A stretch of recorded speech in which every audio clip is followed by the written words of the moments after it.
अपने ससुरारी नुहा जवन करो तनी बोरी यारी नुहा जवन खातानी दूसरा के थारी नुहा दीदिया को देही लपड़ायल हाथ पा। अरे बात तो समझिए ना जीजा के मन अपना जीजा के मन हो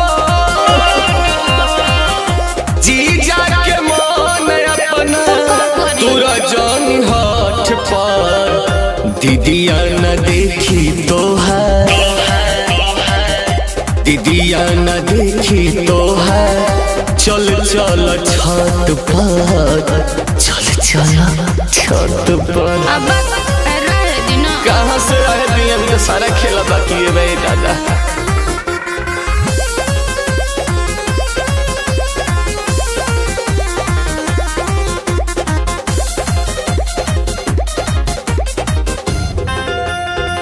चढ़ जा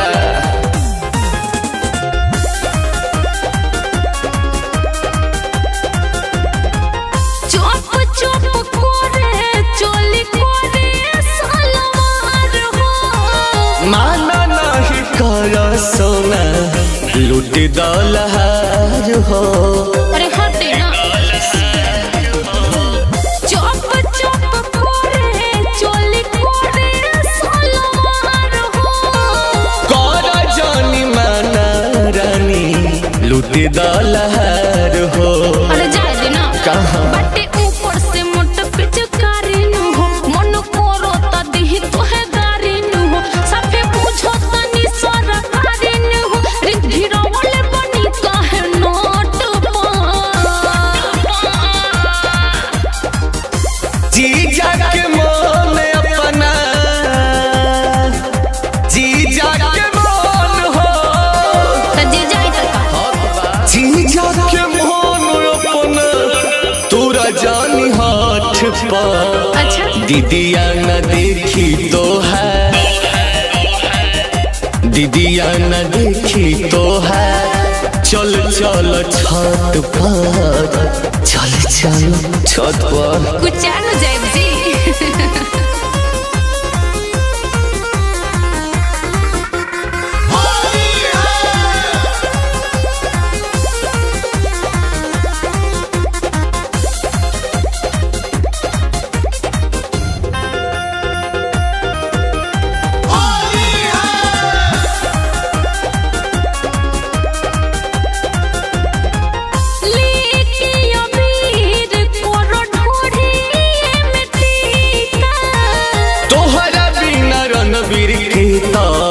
फगुआ बफीका विचार का बजे ओए बाजो सतनी लेके अबीर कोरा ढोरी मिटीका तोहरा बिना सतीश के ता फगुआ बफीका।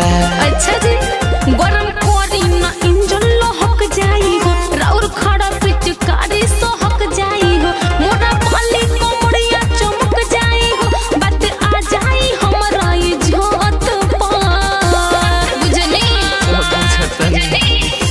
जीजा के मन अपना जीजा के मन हो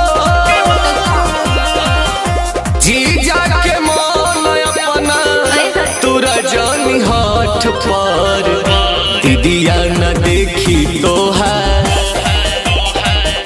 दीदिया न देखी तो है चल चल छत पर चल चल छत पर। अरे जौन होई तो हम देख ले अब तू क्या इतना सोचले बाड़ू चला।